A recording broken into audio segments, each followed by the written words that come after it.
Welcome to Project 4. This is Project 4 out of the book. I wanted to completely do Project 3 and 4 before I attempted the assignment for week 3 of the class. Now, what I noticed is that I've been writing these schematics, I'm calling them schematics, wiring diagrams.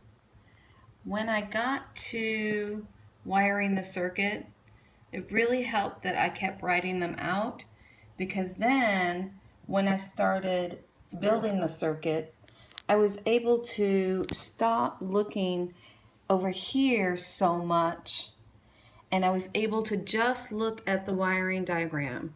And then I was able to, what I did then is I focused on the pins, and I just brought jumper wires from all the pins. And from here, I knew that I wanted to go to the positive. I wanted to go from the pins to the positives. Let me get something for pointing. So each one of these are then going to go to the positive of an LED. And then the negative, if you read the wiring diagram, then the negative goes to the resistor. So then, let's get this turned around.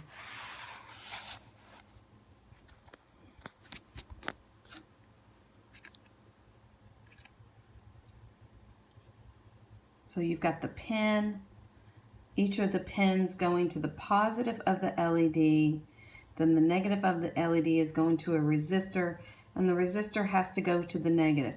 It has to go to the negative that is associated with where this is connected to the ground. This is always going to be connected to the ground. We could have jumped the negative over here if we had connected the ground, this black ground, to that side. But I felt like it was cleaner just to do it here. And so then the red is always going to be the 5 volt, and that's going to connect to the positive. So that just made it a lot easier. Then I didn't have to get all worried about, is this the exact correct position? I just had to make sure wherever the LED was plugged in, that the pin was jumping and connecting to the positive lead on the LED. The resistor was connecting to the negative. And so that's helping me understand what these wiring diagrams are trying to do. And so that was a big breakthrough for me. All right, so then we get the coding. Now this is the basic.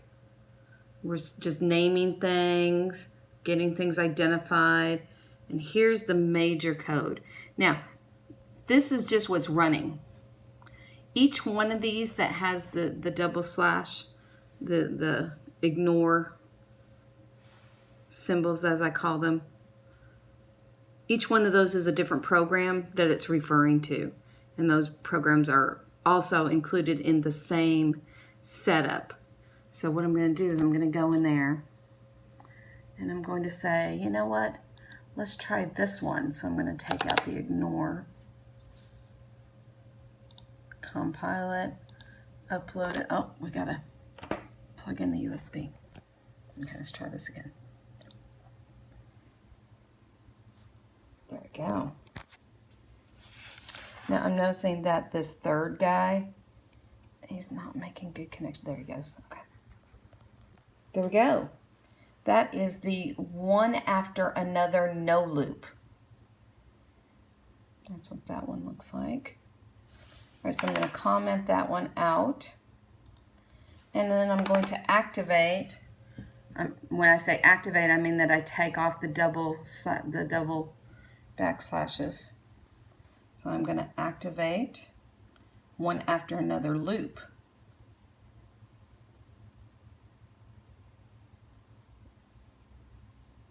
Well, that's interesting.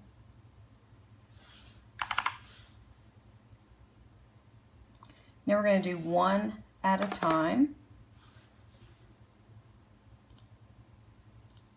Upload. Is that one at a time? This doesn't seem a whole lot different, does it?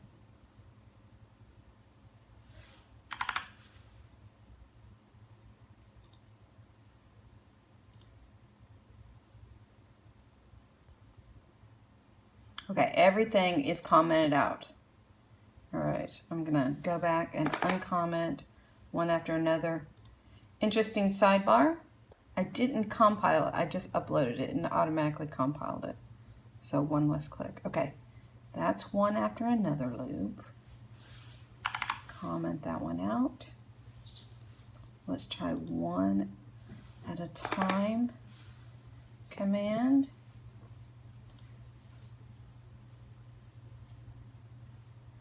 Oh, there we go. One at a time command. There it is. That is different. Comment out one at a time. And then activate ping pong. Let's see what ping pong will do. I have an idea. Oh, that's just fun.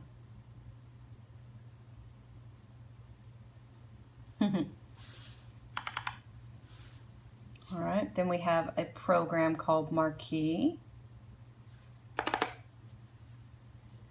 Activating Marquee. Aww, that's just fun. It's every fourth light. Oh, that's cool. You like that? I Yeah. like that. Should we incorporate that into my final project? Yeah. Okay, this is random. We're going to activate random.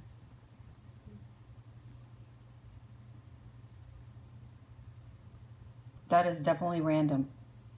Yeah. Seems to like to pick the side and middle a lot though. That would be a fun probability problem to work on, wouldn't it? Yeah. What's the probability of the light? Actually, each light, since there's 8 lights, each light has a 1 in 8 chance of lighting up if it's truly random. Right? Yeah, it might be because of electricity and like kind of lighting up the lights around it, so it's making an illusion. Okay, so your hypothesis is you feel like it's lighting up more on the ends and in the middle than these little right here? Yeah, but that's just what it looks like to me. What would be interesting for a math project would be to slow this down and record. Yeah.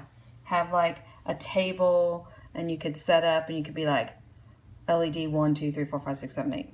Yeah. And tally as they lit up. You'd have to slow that down a whole lot and actually see what type of distribution you get. Hopefully you would get an equal distribution. Now your theory is it feels like it's not an even distribution, maybe because of the electricity. Yeah. Okay. And it might be causing an illusion because it's causing light residue on, that's what I'm going to call it, on the lights near it. Oh, I see what you're saying. Yeah. You're not saying the electricity is actually causing it to be an uneven distribution. No. You're saying it's given the appearance. Yes. Okay. Yeah. Yeah, because I was going to say, if we look at the code for random, the code is actually telling the board what to do. Yeah. Yeah, so it should be random according to the code. Yes. I'm Yeah. not saying the electricity is deviating from that. Gotcha. Okay. Alright. Yeah. Cool. I like it. Okay, so that was a lot of fun. We have a lot to play with. I'm feeling a lot more comfortable about doing our independent project. Now I just have to figure out what I want to do and draw up the plans. All right, let's go ahead and post this video for project 4 and work on our own independent stuff.